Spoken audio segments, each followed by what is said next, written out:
Hello and welcome to my podcast, Empowered to Thrive. I'm your host, Corrine Powell, and I'm the owner of Change Radically. In this space, we'll talk all things inner wellness, and parenting will certainly come up too. Because I'm a mom to 4 kids, so parenting is a huge part of my life. This space is designed for safety. Your inner child is welcome. Your past self is invited to listen as well. And no matter what type of day you're having, I want you to know I'm glad to be with you. I live out of vulnerability and transparency. So come and be. Be yourself. Be messy. Invite a friend and please stay a while. Keep coming back. I want you around. Now, let's jump into today's episode.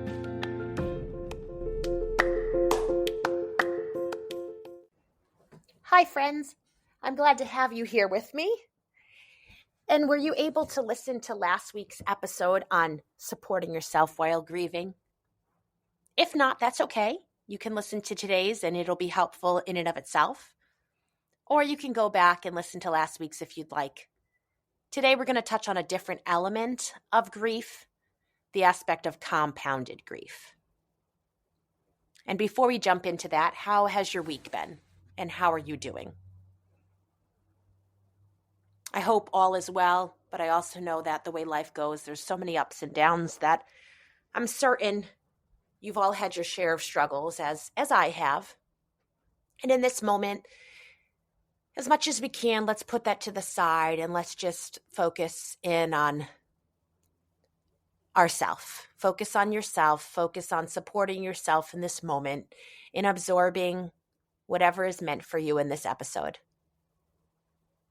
And I truly am glad you're here. So I want to begin by sharing a personal story, how compounded grief manifested in my life.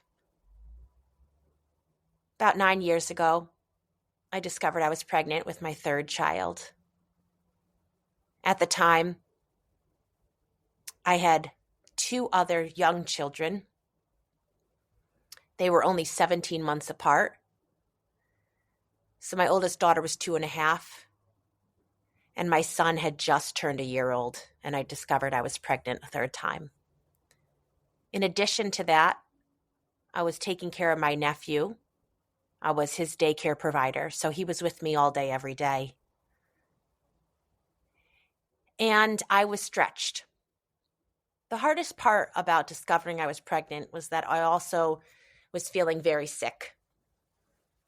I've discovered now, after having 4 children, 3 of them being girls and 1 of them being a boy, that every time I'm pregnant with a girl, I am extremely sick. I am nauseous all day, every day, all night long. I have to eat to just survive. If I don't have enough protein in me, the nausea amps up where it is awful. Imagine having a stomach bug all day, every day, and maybe you can understand what I was feeling. Physically exhausted and just doing the best I could to manage what I needed to every day. Taking care of 3 little kids is demanding. 3, 2.5 and under. And I was struggling. This pregnancy spiraled me into a 2 to 3 year depression. You see, I was on a birth control that was 99% effective, but I fell into that small category of people that get pregnant while on it. So I was doing what I could to prevent a pregnancy because I actually knew I wasn't ready to be pregnant again. I wanted to have more children down the road, but I knew when I got pregnant with my 2nd that I needed a break. So this was especially hard for me. It never helps to feel sick, and that made it even harder. But what I didn't realize until further down the road is part of what was adding to all this was the compounded level of grief. I was grieving because at this point in my life now, 9 years ago, I felt like I didn't have what I needed to keep up with everything. but I would figure it out somehow. I would do it somehow. And you see, that's how I felt years previous when my parents divorced. I was a 14, 15-year-old taking care of her younger siblings and supporting the siblings that were older than her, helping to run a household, and then at the other household, still helping to take care of siblings. When I should have been able to just focus on my education, spend time with friends, yes, help out my family, but not to the degree that I was. I was a parentified child. I was a surrogate caregiver. And I felt very similarly on a subconscious level. My body felt the effect very similarly. That here I was presented with another situation that felt out of my control, but somehow I was going to figure it out. And I was going to continue to take care of everything that needed to be taken care of. I was going to continue to juggle all the balls, even though I actually needed to be taking care of myself. You see, that's how codependency shows up. We have needs, but we're not able to focus on our own needs. We don't make space and time for ourselves. We just start to look at everyone else and try to ensure their happiness and their sense of safety. And we start to feel a sense of safety in knowing that we're keeping the balls juggling and we're not dropping any of them. But the goal isn't that we feel safety only when we feel in control, because control is a perceived idea of safety. We don't truly ever have control.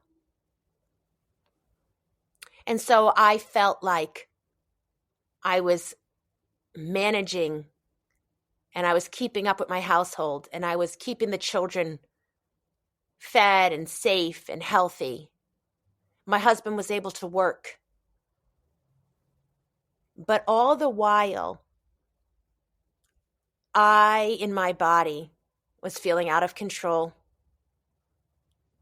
very depressed,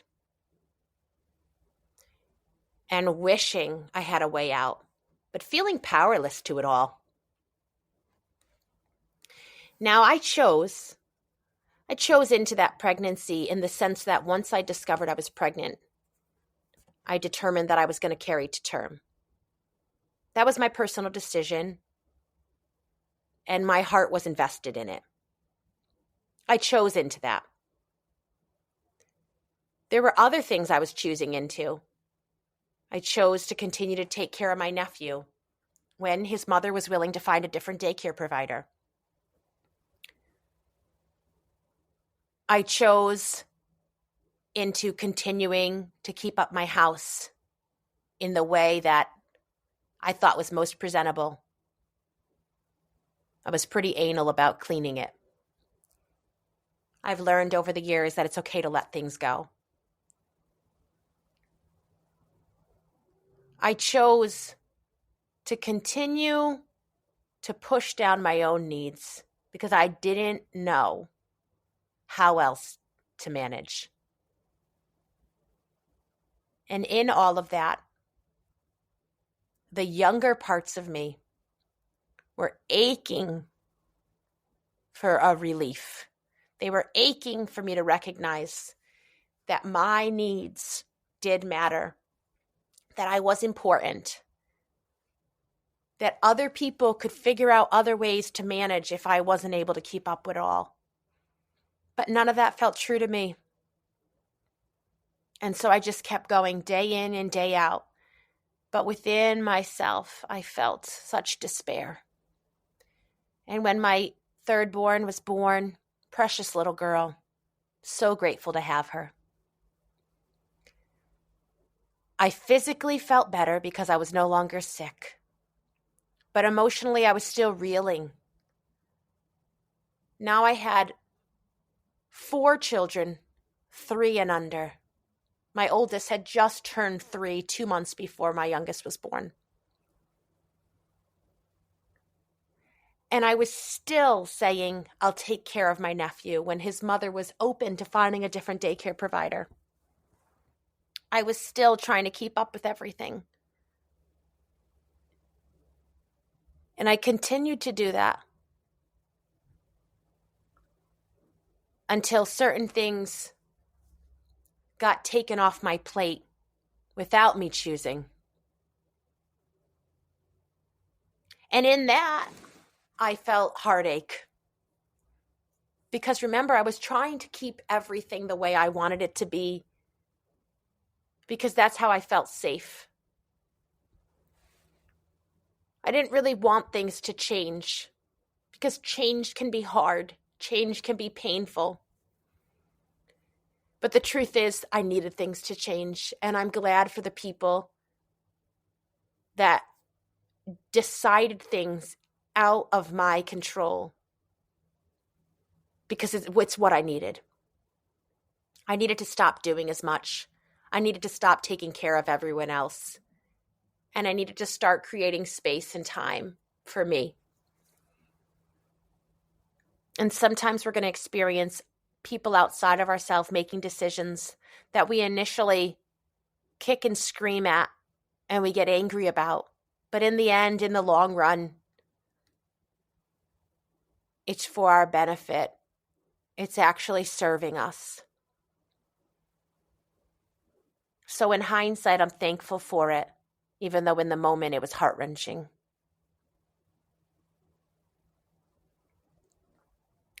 Time passed. I started to feel a little bit more stable within as I started to get in a groove. I started to recognize that my own needs mattered. And it took a really long time. It took a long time for me to start implementing change. But I did it. And the longer I did it, the better off I was. That's how compounded grief shows up. It manifests in the present, but it's rooted in the past. And there is a level of grief in the present. I was grieving over the fact that I was pregnant when I had actually been taking preventative measures to avoid a pregnancy at that time. But there was another level of grief layered in the past, layered in the experiences that were so similar to the present experiences that my mind and my body made the connection. Having to keep it all together when I felt like crumbling. Taking it all on when other people weren't asking that of me. They were willing to take part of it off my plate. But I wouldn't let them. I actually couldn't even see it. I thought what I was doing was normal, just holding it all together, keeping up with it all. It's all I had ever known. Ask for help. Allow help in. How do we do that? That's something we have to learn if it wasn't modeled for us. It also felt really painful to express how I was really feeling and to not feel understood. Even that was rooted in previous experiences when I truly didn't have parental figures who could emotionally attune to me. I was truly not being validated, empathized with, and understood. So when your sadness, your heartache isn't understood in your earliest days, it can be very easy to start to perceive the world through a lens of not being understood. And our subconscious beliefs are worth looking at because they're affecting the ways that we interact with others. They're affecting the ways that we respond. It actually starts to change the way that we look at situations. It changes the way we hear things.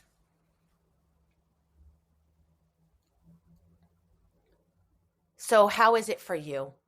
Are there times where you recognize, sure, a level of sadness is legitimate, but it feels more than sad. It feels devastating. It feels overwhelming. And perhaps you even question, why does this feel so hard?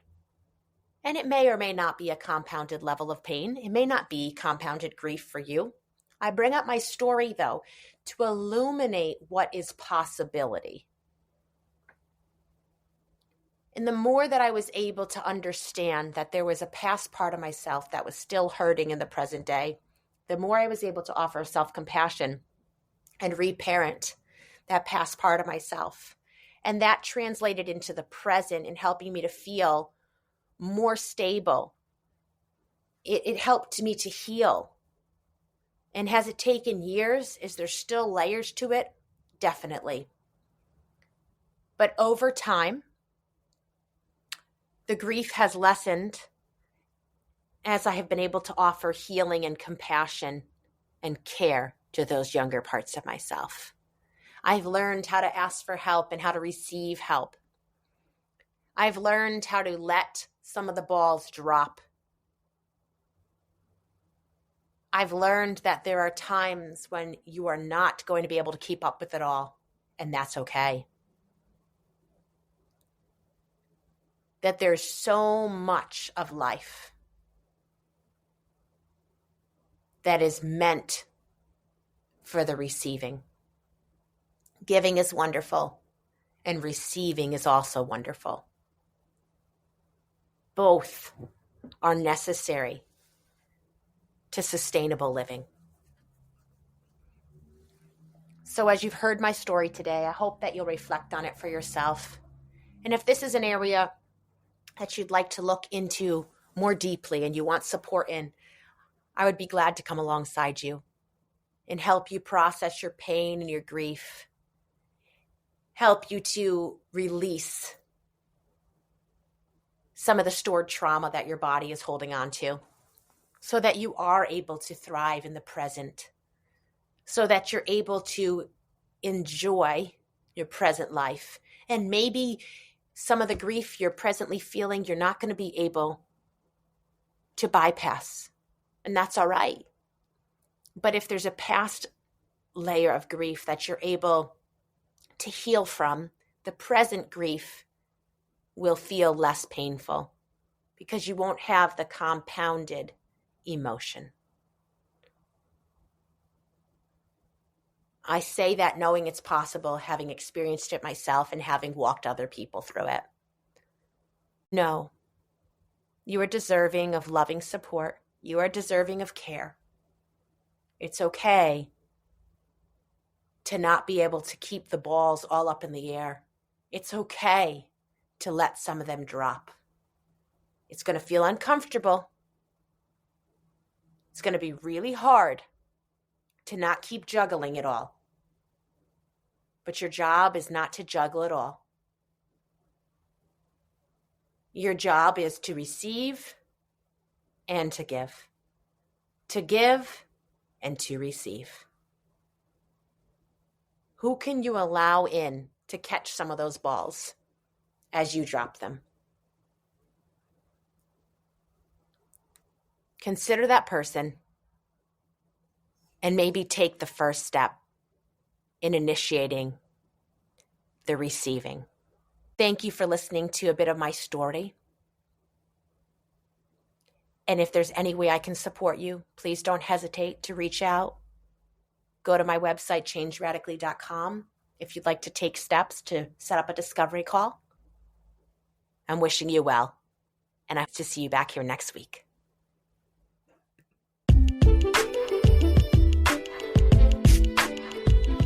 Here we are. We've come to the end of another episode.